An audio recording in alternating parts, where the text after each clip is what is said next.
Ahoy, and welcome into another mind-expanding episode of Not Allowed to Die, your podcast about mental health treatment from the therapist perspective. I am your host, Dan Maigler, social worker and life enthusiast, and alongside me, as always, is Mariska, the two-toothed Patterdale Terrier, and she is not licking her paws. And you know what that means, you Mariskateers, you Mariskovites? It means that you are doing an excellent job of rating, reviewing, and telling a friend about the podcast. So again, as we head into those dog days of August, and you're thinking about the Cubs and how bad they're doing, and you're saying, all right, how did I get through another day? And you turn to Andre Dawson in the stands, you say, Andre, you've been through this before. And if you think you might need a therapist, there's a great podcast you should learn about. And you send him a link to Not Allowed to Die, and then you have a wonderful day. Mariska wants me to remind you as well that we are creating this podcast in part to draw attention to Pause for Patrick. Pause for Patrick is a nonprofit organization dedicated to bringing the love of animals to people who need it the most. So if you know a young person, 30 and younger, who could benefit from having an emotional support animal, tell them to go to pauseforpatrick.org. And if they need help adopting an animal from a shelter, Pause for Patrick can help them pay those shelter fees. And if they need an ESA letter, Pause for Patrick can get them hooked up with a therapist to write that ESA letter. Now, Mariska is extra super excited today because you know she always gets super pumped. And in the summer, we tend to have more people over. We have more guests. And today, we don't just have a guest. We have an incredibly dynamic guest. So we have Amanda Hill. And Amanda is a licensed mental health counselor, nationally certified counselor, board certified coach, published author, podcast host, and founder of Connections of Hope Counseling. With more than 20 years of experience, she specializes in relationships, family dynamics, trauma, and personal growth, helping people break unhealthy patterns and build healthier, more fulfilling lives. So Amanda, we are so excited to have you today. And can you tell us a little bit about your journey and what brought you here? Yeah, so, oh gosh, where do I start?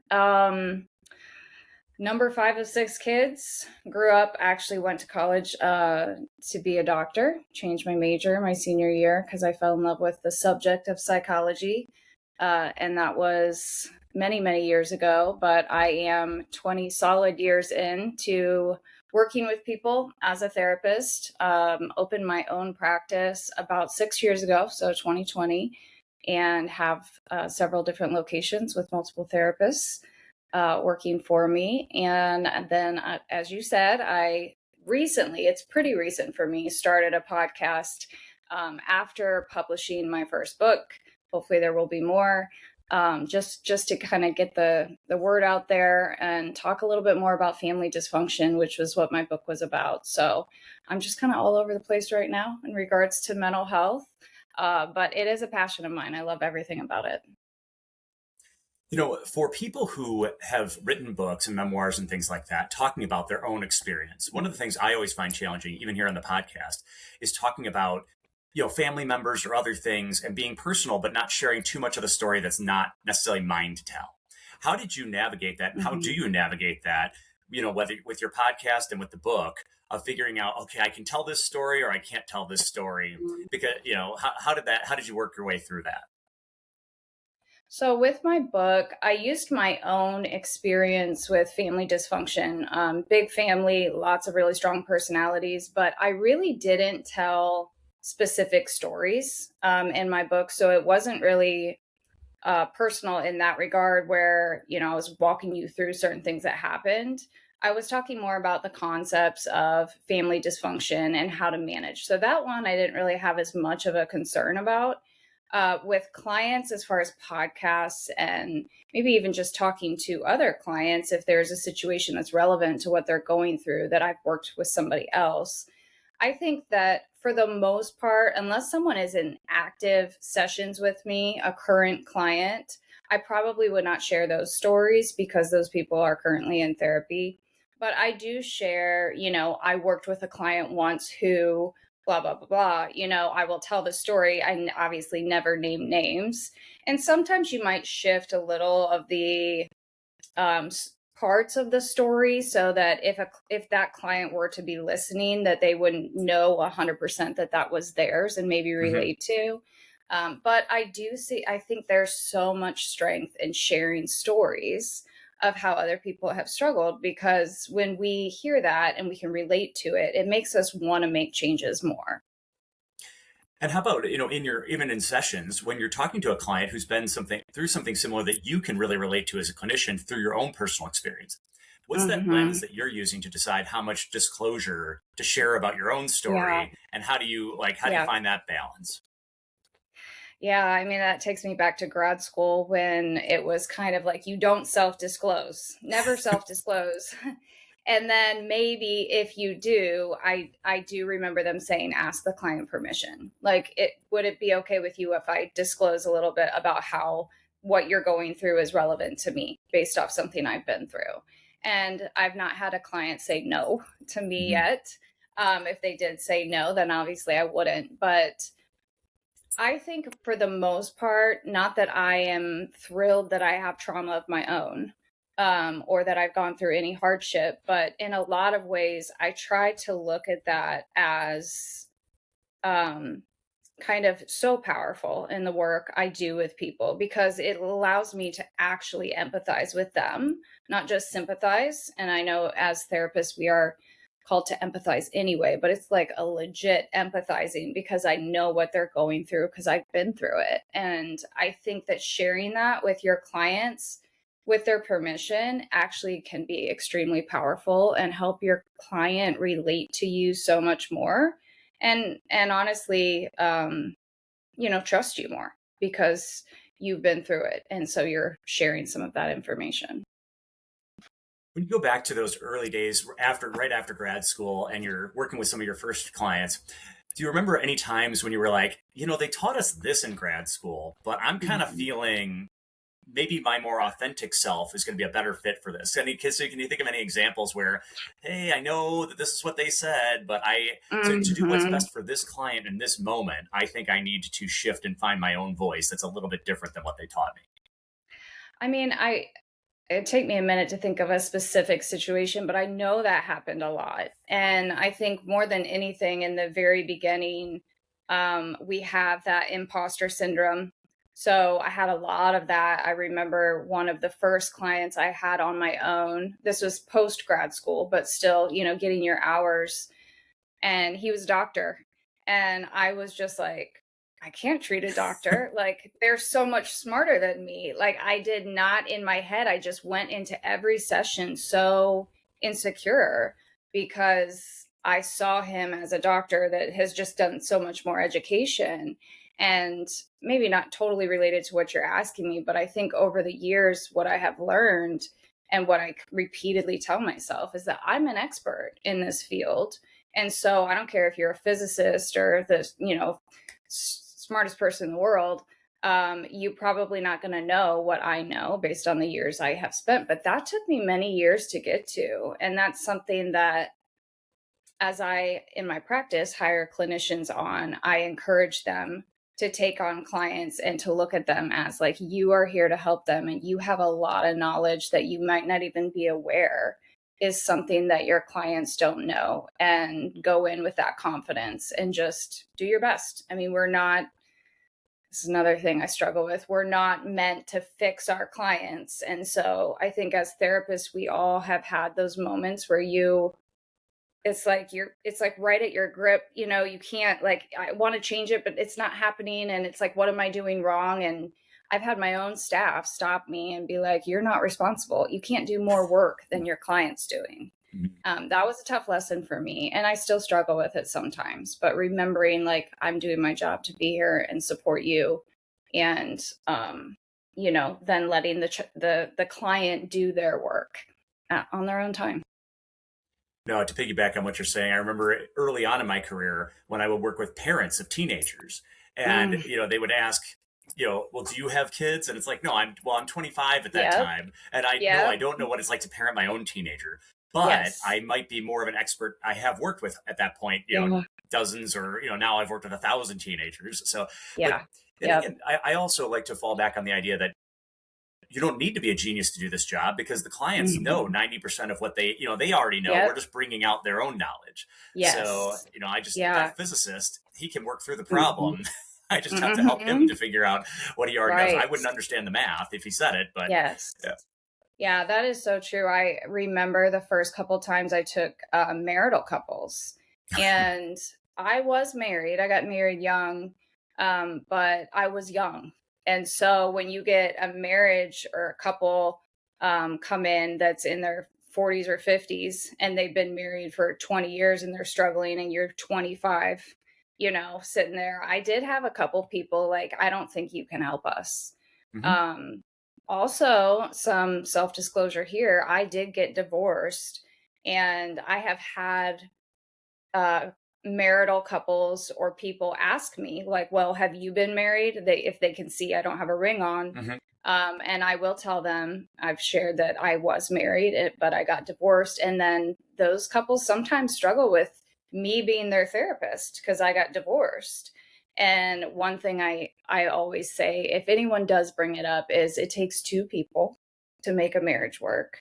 Hmm. And of course, every relationship is full of conflict and different personalities and whatnot, but I could have been the best partner ever. But it takes two people. If you don't have two people working on a marriage, it doesn't have anything to do with me being a therapist or being a good couples therapist. So I definitely got a little bit of that, especially with couples. Maybe not as much when I was young, but like you said, the judgment when they come in and see someone young, they're like, I don't know how I feel about this. Well, and when I'm doing clinical supervision for people, I think a lot of young Mhm. therapists that I work with, they feel like hypocrites if their life feels like a dumpster fire and their romantic life is not going great and doing whatever, and then they're trying to come in Yeah, and provide counseling to other people. But so often we can give better help to other people than we can to ourselves it's because so we do have true. that separation. So, for Yes. any therapists who are listening to this, even if your life is not going exactly the way you want it Yeah. to, and you're having struggles with your siblings or your parents or whatever else, it doesn't mean that Mhm. you can't be an incredible help to other Yeah. people. So Yeah. we don't, therapists or people who are in therapy don't assume that your therapist's lives are perfect and they're handling everything Mhm. perfect and their checkbook is always Yeah. perfectly balanced and they haven't done Yeah. anything wrong, because we're just human Yeah. beings struggling to make it through Yeah. as well. And I don't know if you heard this, but I do joke sometimes with people when I was in school and I was getting my master's, they pretty much said like the first day of school, like chances are most of you have some sort of trauma or Hmm. serious issue or something that you have struggled with that has brought you into this field. Hmm. And I did find that relevant for me. I think a lot of the trauma that I went through, or maybe just, a lot of things that happen in your life and you just exist. And as I started to study and learn about human behavior, it was like light bulbs going off in my head and everything was starting to make sense.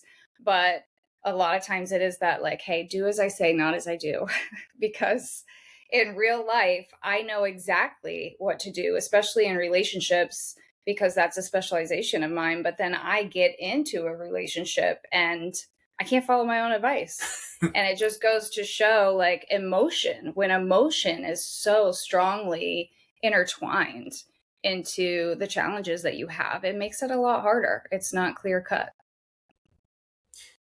Now, you have been much braver than I would ever be in that you started your own practice and have hired other people. And so, what made you to decide, like a lot of us take the laser route and we work with a psychiatrist who funnels us Mhm. clients and then they take care of the billing. What made you decide, you know what? No, I want to go out and do my own thing and set up my own practice separate from everyone else and maybe bring on a couple clinicians to work with me. So, what was, take me through like the mental journey that took you to that space? Well, I'm a single mom. I have two kids that are, well, one turned 17 today, actually, is his birthday. Wow, congrats. 17 and 19. So, um 6 years ago, maybe I'll go before that, 7, 8, 9 years ago, I was working for multiple different practices. So private practice, kind of social work related jobs. I worked for BetterHelp. And right before I decided to open my practice, I had my own therapist who told me one day, she was like, you can't keep doing what you're doing. I was working 4 jobs, Hmm. crazy hours, and again, just trying to take care of my family, right? Like my kids. And I never really thought about doing private practice. That always seemed very overwhelming to me because I didn't know Hmm. enough about it. But honestly, thanks to her, she kind of stepped me through just the basics of what I would need to know to open my practice, because hers was a private practice. Showed me how to bill and everything. I used to do all my insurance billing. And this was in 2020. So if we all remember 2020, Yeah. um, COVID and the election. And I feel like that year was probably the best year for me to open. I filled up really fast. The stress was high for people. I had no problem doing in person sessions, which a lot of people appreciated. And I was just so full that before that first year even came up, I had to make the decision of like, it's just going to be me, or what about the possibility of maybe expanding? And I don't know if it's just my personality, but I really don't like turning people away that need help. Like, I just really want to help everybody that comes my way. And along with my dad's help, he's a businessman, so he was able to kind of help me navigate the financials behind, starting to hire. But I hired, I think, 2 people right off the bat, got bigger spaces. And I will say the first couple of years was a little rocky because you're trying to figure out how to pay people, and there was a lot of dynamics with that I had to learn from. But as I've gotten into it now, I have 14 therapists who work for me, and we have 5 different locations, and I love it. So I would say for me, I did notice, and my personality is very,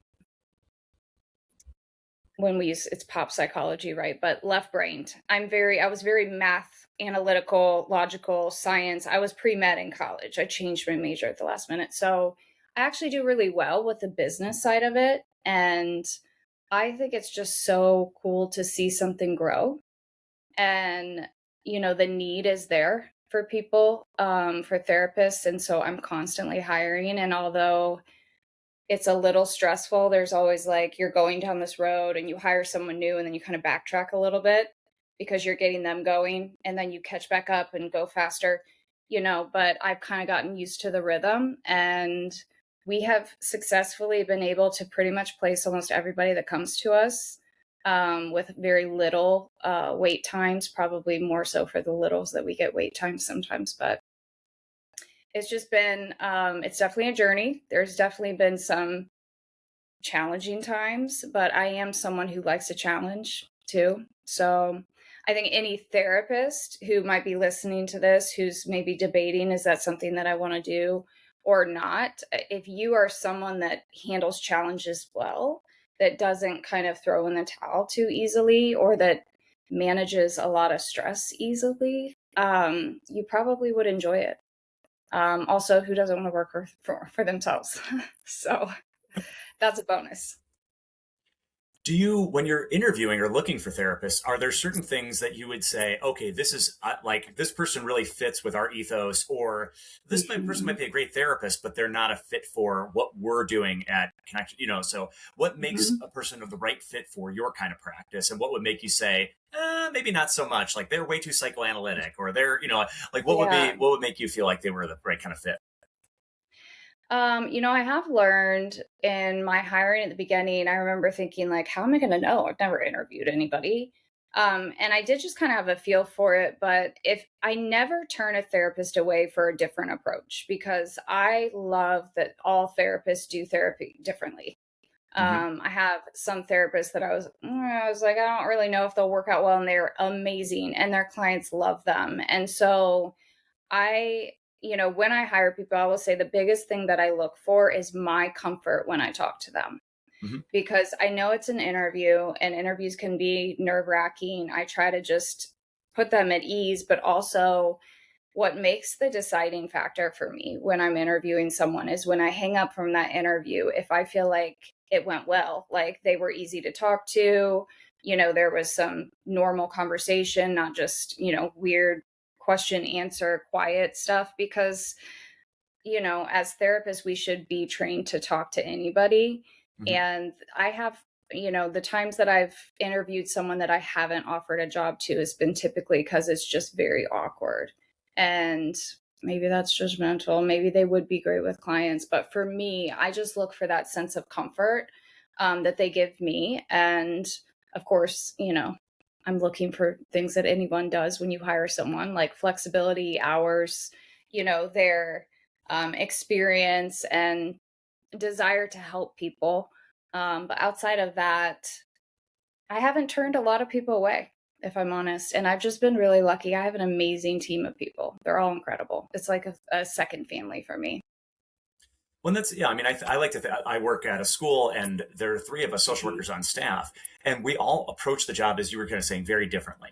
And Yeah. someone might not be the right fit for me, but they may be a Hmm. perfect fit for the person to my left or the person to my right. And so Yes. sometimes, and therapy is really all about finding that right fit. Yeah. Sometimes people will ask me, how many sessions do you think people Hmm. should give a therapist if they're not feeling the vibe? I usually say Hmm. try to give it at least 3 sessions. And then Yep. if you're still not feeling it, then maybe, talking directly to the therapist, because Hmm. the therapist is feeling it too. If they're Yep. in there and it's like pulling conversation out, that sucks for both the client Hmm. and the therapist. And so Yes. if the therapist is competent, their feelings aren't going to be hurt. They're going to refer you to somebody Hmm. else. But do you have a rule of thumb that you tell to clients or to the people, like, give it X number of sessions before making a decision of whether or not we're a fit? Always. And it's the same for me with I say 2 to 3 sessions. I think three is fair because the first session's an intake. And I say that for every client that comes in. I think it's important to say that up front because, especially for people that are new to it, I'm sure just like me, you've heard a lot of stories from people who are like, yeah, I tried therapy once. It was horrible. It was a waste of time. And it's like, you had the wrong therapist. And that doesn't even mean that therapist was a bad therapist. They just weren't the therapist for you, because every therapist has a chance to really help you and teach you something with what you're going on or what you have going on. So I always say, like, give me, 2 or 3 sessions. If after the third session you feel like you have gotten nothing out of the time that we've met together, I want you to tell me, because I have other people, whether it's in my practice or elsewhere, that I can refer you to. I might not be a good fit for you. I am very straight to the point. I can be person centered and I'm eclectic in a lot of ways, but I am like, we're going to move forward. And so if you want someone that just kind of sits and is more person centered, sits where you are, like, I'm not probably not going to be a good fit for you. And although clients don't really know what that means, I do think that it's really important as therapists that we share that with our clients, that it's okay for you to tell me, like, I don't feel like this is helping. And my feelings aren't going to be hurt because we're just different people. I say that much in the same sense that, like, not everybody is friends. My closest friends are my friends because we bond well. But your Mhm. friends I might not bond well with, and that's okay. We're all different. Well, yeah, I always say therapy is supposed to be this like laboratory space where you can experiment with things. I mean, because the relationship between the therapist and the client, it is truly a relationship, but it's a Yeah. relationship that's safer because your therapist Hmm. isn't going to scream at you and freak out and throw something across the room. Yes. But for so many of Yes. our clients coming in, because they don't have a lot of experience of having that Hmm. safety, it's hard for them to Hmm. trust them and to Yeah. trust if they give that negative feedback. And Yeah. so frequently, I feel like and you're more of an expert in relationships, but I feel in the last 10 years, really, so much more ghosting is happening, particularly in Yes. romantic relationships. But Yep. also, I think it lends to everything else. It lends to people Hmm. quitting by just not showing up to work anymore. It lends Yep. to, Yep. not just not making another therapy appointment instead of saying, Yep. hey, Yeah. I'm not really feeling super comfortable. I'm afraid I couldn't. Hmm. So, any thoughts you have about, like, do you feel, is it just me being old, or do you feel like it's a Hmm. lot? There's been a big increase in the way people's Yeah. conflict avoidance and just disappearing on things. 100%. Yeah, for sure. That is definitely a thing. And I think um, it goes to speak to how important therapy is, because people ghost because they're afraid of that conflict or even confrontation. It's like, it doesn't need to be a confrontation. But if my whole life I have learned that if I bring something up, there's confrontation, then, I'm not going to do it. Or with people, especially with kids. And again, mine being teenagers, I've seen, like, people are losing their ability to learn how to speak to people because they're on their phones all the time, Hmm. especially these kids. And, you get kids whose parents maybe make them come. But with clients that do that, like, if someone goes us, of course, we have no show fees. So that helps. But if they fall off the face of the earth, we will. That For me, I normally tell my clinicians, like, we reach out 2 or 3 times, and if we don't hear back from them, then we're going to discharge you. And Hmm. it is what it is. We can't chase people down for treatment, but absolutely, we're seeing more of that. And it's unfortunate. I actually see a lot of that too. I was just telling my staff in our meeting the other day about how when we get new referrals in, it's important that we reach out right away, like 24 to 48 hours, no more than that, because we see a lot of ghosting where people reach out for an appointment and then it's almost like they get scared after Hmm. that. And if we don't reach out right away and get them scheduled, they're like, never mind, I don't want to do it anymore. I don't know if you've had that experience, Oh, but for sure. Yeah. so yeah, it's like, you get this like late at night, oh my gosh, I need help. And I send the email and then we reach out. If it's a couple days later, they're like, never mind, I changed my mind, you know? Yeah. So Now, are there any circumstances under which you encourage your staff to fire a client to say, hey, like whether the client is being inappropriate, or like I've had some people I partner with a lot, and they, like, I work at the school level and they're working private. So one of my students, she was fired by her therapist because the therapist felt she needed a higher level of care. yeah, And she's like, you yeah, really need to go into a program, and I'm firing you yep, unless you go into doing that. Or yeah, I have one client I fired because even though he wanted to keep working with me, he kept no showing. And I don't yeah, want to give the no show fees. mhm, Like that yeah, doesn't, I want to yeah. save That doesn't spaces help anyone. for people who Sure. actually are going to show up. So any Yep. thoughts, and what do you tell the clinicians who work under you? Like, this is when it's time to say, no, even if this client wants to work with you, we're not doing any more Mhm. sessions with them. We're not scheduling them anymore under certain Yeah. circumstances. I mean, respect is number one, right? So if they're no showing or, late canceling multiple times in a row, then I typically will tell my clinicians, if it's, and everybody's different as far as what they handle, but if it's been more than twice and it's back to back, you reach out to them and say, hey, if there's one more, we're just going to go ahead and call it. Like, we're going to have to discharge you because our time is valuable. Mm-hmm. Like you said, I want to provide that space for someone else who's waiting, and that's important. We've had a couple, it's not very common in private practice, but clients who will take advantage of the contact they have with you. And I don't require my clinicians to give their personal number out. Some of them have like a Google Voice number or something, but giving your personal number out, a lot of them do. And I am one that does, Mm-hmm. because I do most of as the time well. we don't see what you do. Yeah, I do too. Yeah. Mm-hmm. We don't see a ton of people take advantage of that, Right. but I have, even myself, had times where I have had to have conversations with my clients that, like, one, I'm not your friend. Um, that sounds bad, but you can't just text me all day. Random stuff too. But, if it's an emergency, by all means, yes, reach out. But like, if my phone is dinging multiple times and you keep doing that, then I will discharge you too, because it's either that or block you. And that's not a therapeutic, healthy thing. Your therapist blocks you from texting. And then, of course, we've had a couple situations where some of my female clinicians have had men that maybe make them feel uncomfortable. And so if that's ever a situation, we definitely will, discharge those people, refer them out to somebody else. And normally I'm the one who handles those conversations because I want to kind of take that off my clinician's plate. But yes, and it's maybe taboo a little bit, but I think it's fair at times to kindly fire a client who's just dependent on you and they're not doing any work. Mm-hmm. I think we all have had those clients where it's like, I've seen you for 6 years and what are we even doing in sessions? Like, you're doing well. Like, clients that get so scared of leaving therapy that sometimes we fire them so that they can see that when they're on their own, they're okay. And I do that a lot with my clients where they're doing so well. And I'm like, normally your clients will say, I think I'm good, I'll wean off. But there are times where I say, I think you're good. Like, maybe we should start weaning off. And, with that caveat of, if things explode and the whole world is coming Right. to an end, like, I'm still here, you can come back. But kind of pushing our clients to do what we know they can do. And sometimes that means we have to fire them. Yeah. What are some other, some misconceptions that you're seeing a lot of clients coming in with about therapy, or that you're having to, like, overcome even when you're at a dinner party and people are thinking about therapy? So what are some things that you're seeing either out just in the world at large, or with your own clients that are misconceptions, or with the young clinicians that you're talking to? I thought therapy was going to be this. I was going to get magic robes and magic wand. And I was going to Yes. So any misconceptions about therapy that come to mind?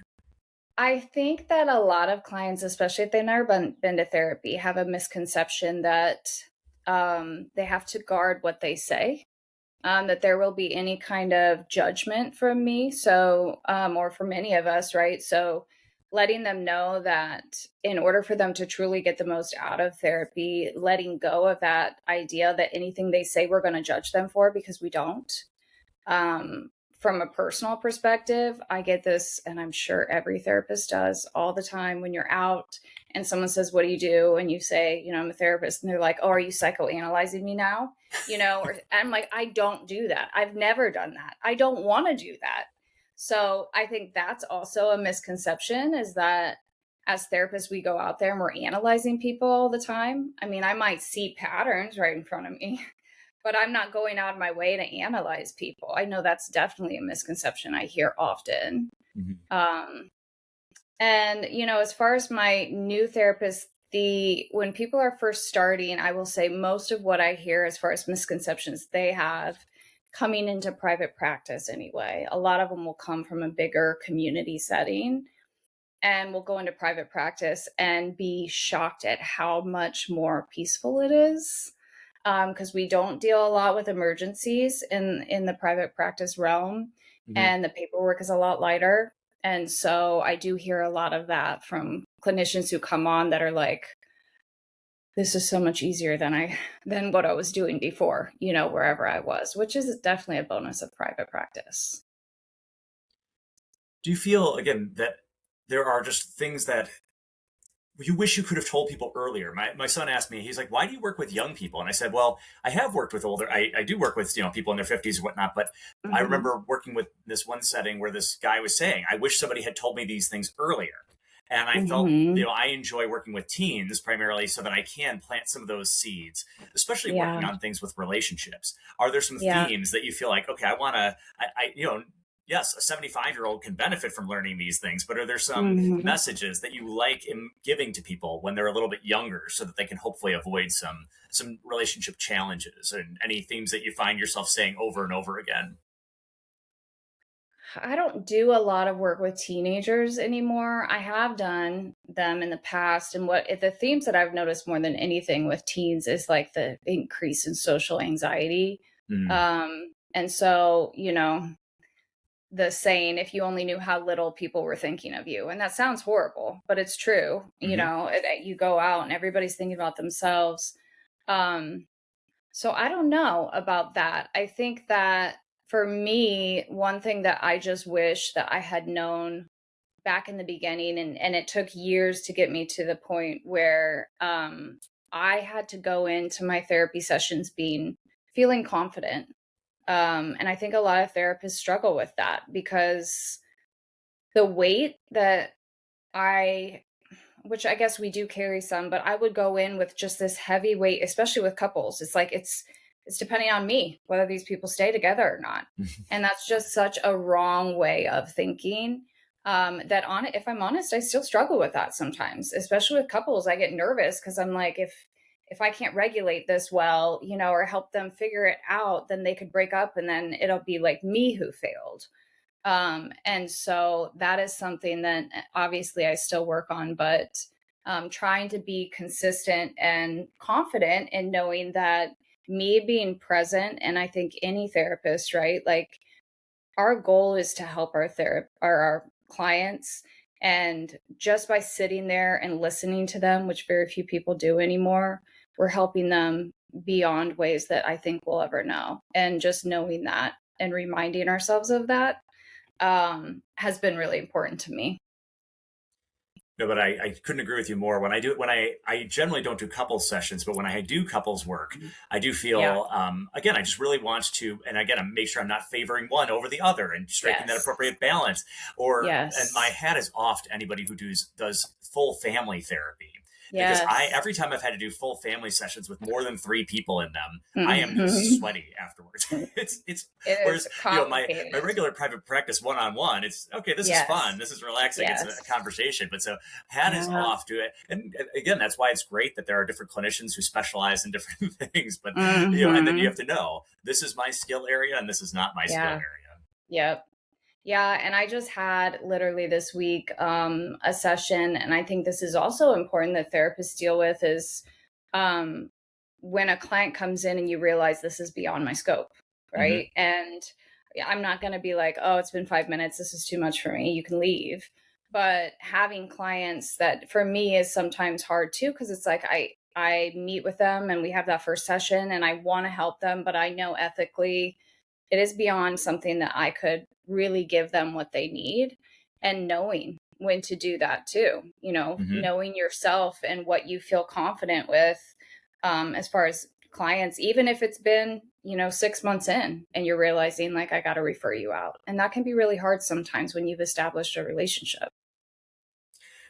Do you still have like that when you were saying that there's this mentor social worker or psychologist, and he is someone that we go to for clinical cases Hmm. that are really challenging, but he Hmm. is a big one. He doesn't feel comfortable in working with clients with eating disorders. He's like, Yeah. this is not my skill area. So even though he's Hmm. been doing it for 35 years and he's the Yep. one we go to for our hard cases, knowing that he's got that, but is there someone that you go to? Do you have a mentor still? Do you like get together with a bunch of other people who run practices? How do you keep Hmm. yourself, or do you just do like clinical consultation with people in Hmm. your practice? Like who Yeah. mentors you now at this point in your career?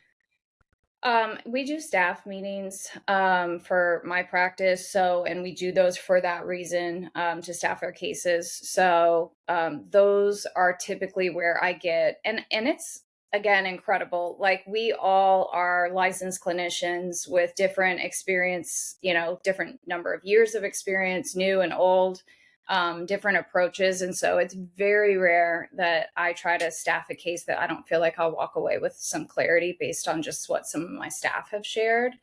But there are really great, at least here in Indy, because I'm in Indiana, Facebook groups with private practice clinicians that you have to be a member to join. And that is a really great space too, not where we're sharing client information as much as like, does anybody have a book that they would recommend for this particular issue? Or tossing referrals back and forth. If I need to refer someone out, that's been wonderful too. So sometimes I wish we had a psychiatrist kind of tied to us. We don't at this point. Maybe that's a one day thing.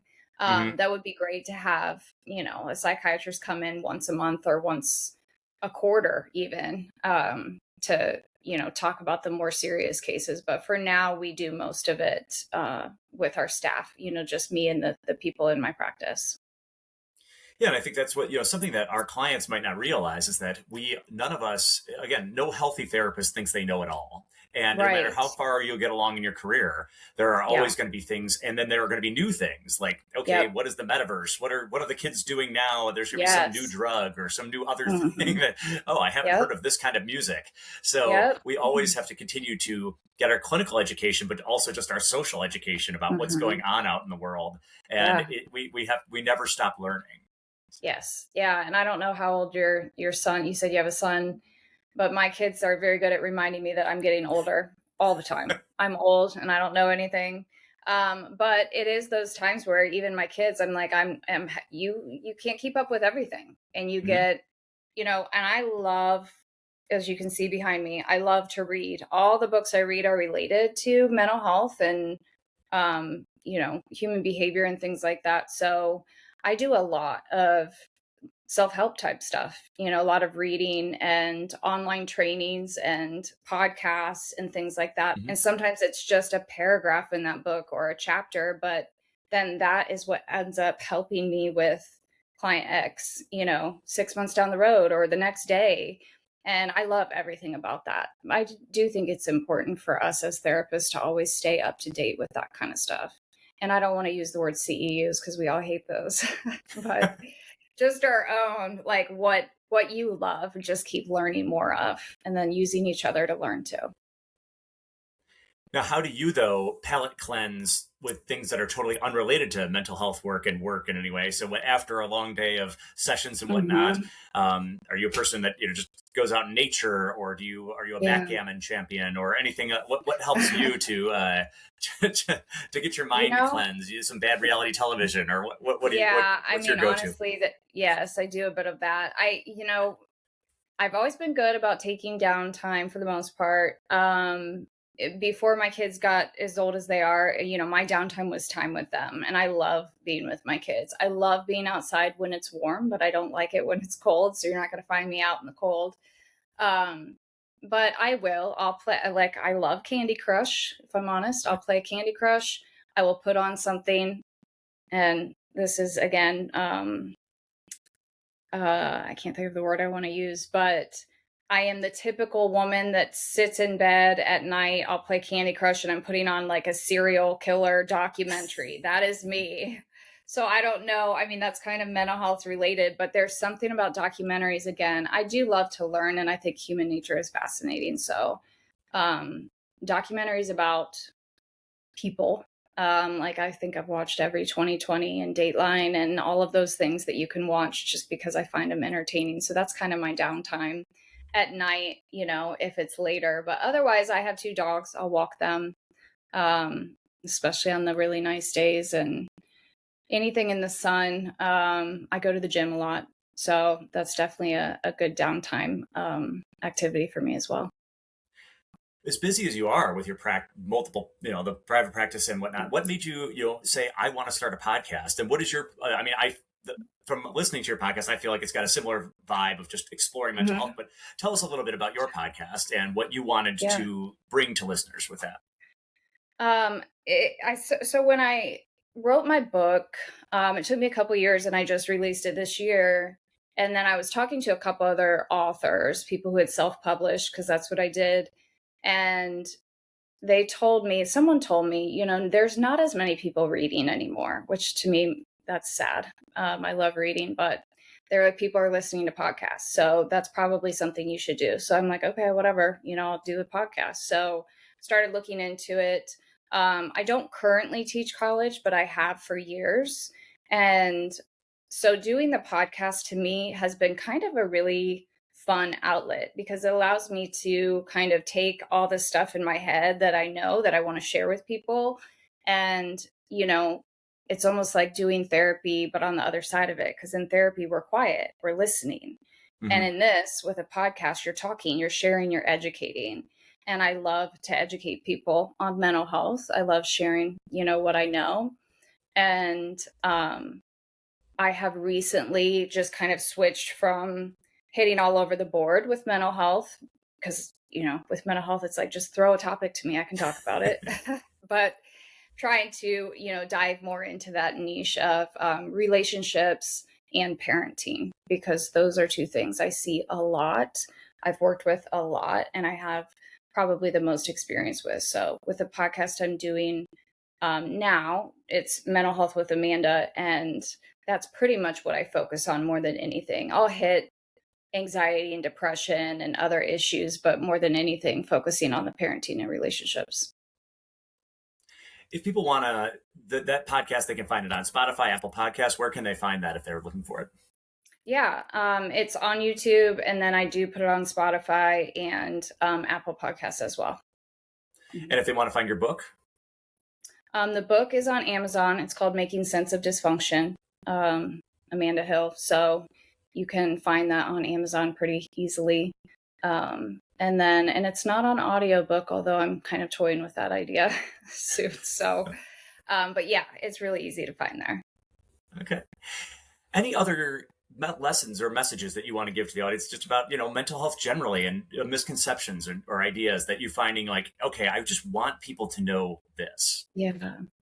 The biggest thing that I really am a very firm advocate of for myself and for my clients is just being true to yourself, being honest to who you are, like, being kind to others. But also, I think a lot of people go throughout life kind of altering the way they view things or how they speak based on other people, including in therapy. And so my encouragement for anyone listening, whether you're a client or a therapist or any other random person, is just to learn how to be yourself and be comfortable with that.